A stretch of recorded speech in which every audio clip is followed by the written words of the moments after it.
Yo, reminisce lang tayo kasi medyo alam ko maraming Pilipino ngayon, lalo na yung mga Gilas fans, sobrang na stress sa nangyaring na 3-0 tayo sa FIBA World Cup. Ito, video to is it's kinda reminisce the old SEA Games dito nung ito lang nangyari lang to nung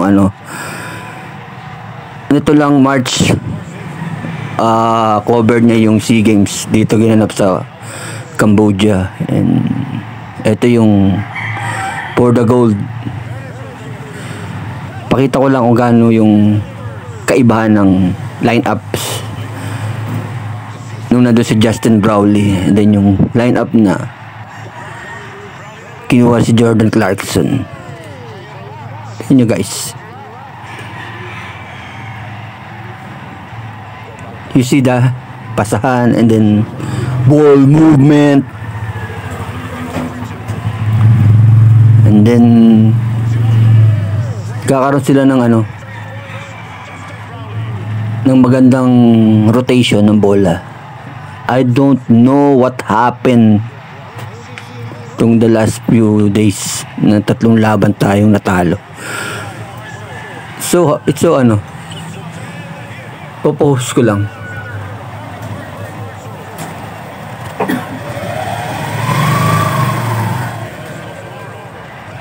Yeah.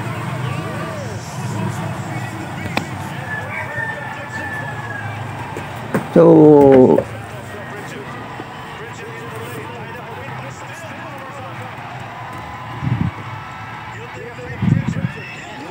I'm not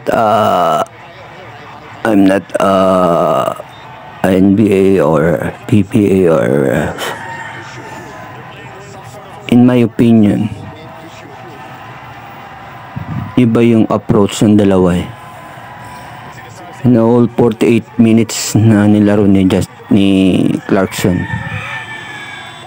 Once na depensahan siya, wala na hindi kagaya ni Justin Brownlee, nagagawa na parang yan. Enjoy how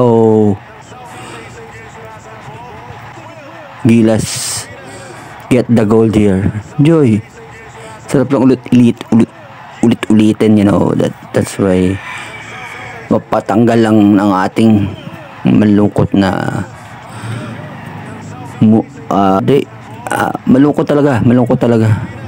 Kaya maraming tao ngayon so depressed na nangyari. Yun lang guys, and thank you for watching Makol Channel.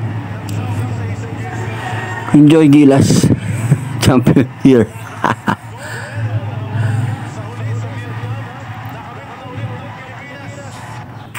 Tuwa sa chat to.